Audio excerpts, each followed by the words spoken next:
Hello, everyone. Today's training session topic is bank and bank account setup. In this training, we'll walk through the entire process of setting up a bank and its related accounts in the system.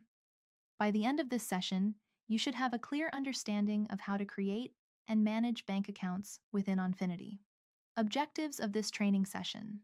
You will understand the role of the bank and bank account setup in the Onfinity system. You will identify the key data and requirements for creating banks and bank accounts. You will navigate to the relevant setup screens within Onfinity. You will create and configure new bank and bank account records accurately. Prerequisites. You must have completed Onfinity 100, SEM 200, and Finance 200 training to understand this topic effectively and its role in the Onfinity system. Configuration. The organization in which you want to create the bank or bank account must already exist in the system. Additionally, users must have access to the bank and bank account set screens. Next is the bank and bank account setup. Bank stores the following information. Bank account. A bank account represents a specific account held with the bank. It includes the account number and account type, account lines, reconciled payments, bank account documents, check number sequence details, and payment class. The payment class is linked to the particular bank account, along with the statement class, which is also linked to the bank account. In the Onfinity system, we have bank and bank account setups. These details are recorded on the bank screen. Here are my login details. I'm just clicking on the login button to open the bank screen, where we maintain all the bank-related information. Bank header represents the details of the bank with which bank account of the company is associated. It also includes bank branch address and other details of the bank, such as IFSC or SWIFT code. There will be multiple records on bank if company is dealing with multiple branches of the same bank. For example, company has 2 different bank accounts in 2 different branches of HSBC. In that case, 2 different bank headers can be defined. This is the organization field, where you define the organization for which you want to create the bank. Next is the bank name, which you need to specify. Then, we have the address of that particular bank. Following that, we need to provide the routing number, IFSC code, and BIC number, which are related to the bank. If there is any additional information regarding the bank, it can be provided here. Next is the bank verification class. If there is any validation we want to apply, the bank will be verified based on the terms of that class, which you can bind here. If this class is common for all the banks you're creating, you can bind the same bank verification class at the tenant level in the tenant information. The priority is given to the bank verification class that is bound at the tenant level. After the bank verification class, we have the SWIFT code, which is used for international transactions. This can also be linked here. If the bank is owned by you, you can mark the checkbox as true. After doing this, the bank accounts will be available for transactions in the system. If you don't mark this as true, the bank accounts won't appear on transactions. Next, we have the Account tab. Here, you can see all the details related to the bank accounts. You can create a new bank account by clicking the Add New button. The organization field is the same as in the header. If it's at the star level, accounts can be created in different organizations as well. Next, we need to provide the account number, which corresponds to the particular bank. Then, we choose the bank account type. Checking account, credit card account.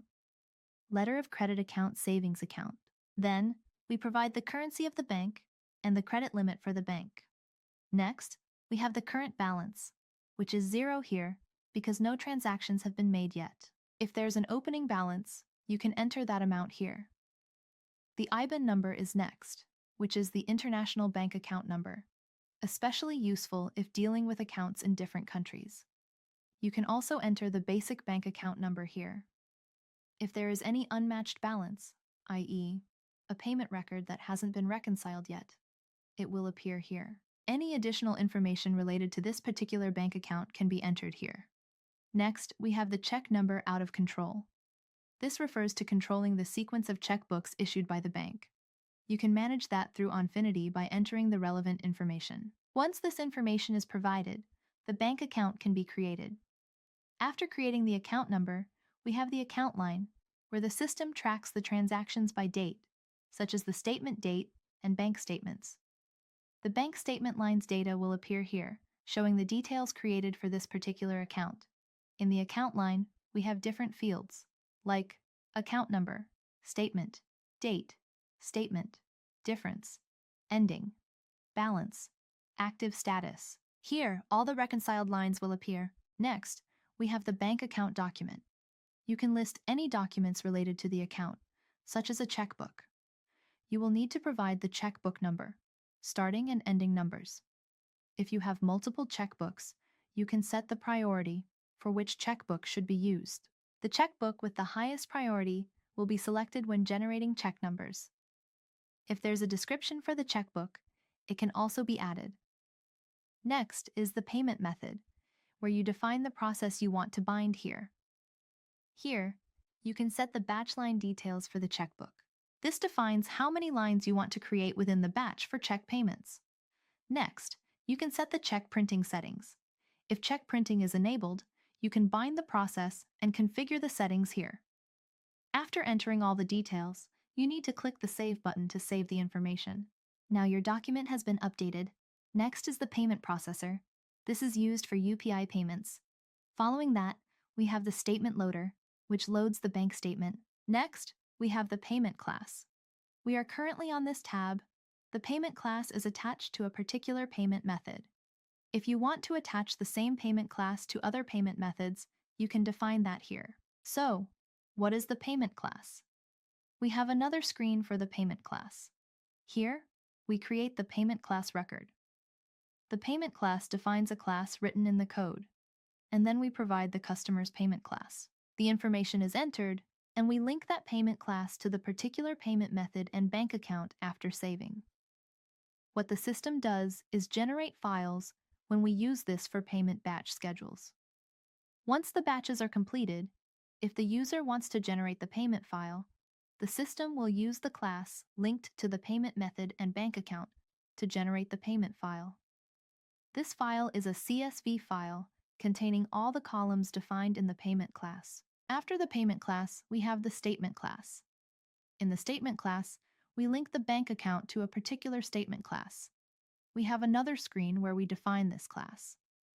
The statement class has a process written in the code that creates CSV files. In those CSV files, all the columns are listed. You can input your data into the file. When the file is ready, it contains customized data specific to each bank. This is secure data, so we can't show an example here. However, the columns provided by the bank are used to create the class, which is then linked to the bank account. When the bank statement is loaded, we use this statement class to load the statement. To load the statement, we need to select the bank account and statement date. Then, we select the statement class and browse for the file. The system will load the file and display all the payment lines. Next, we have the default accounting. This is used for posting records into the bank. The posting will be based on the default account. Information, like which account will be credited and which one will be debited, is defined here.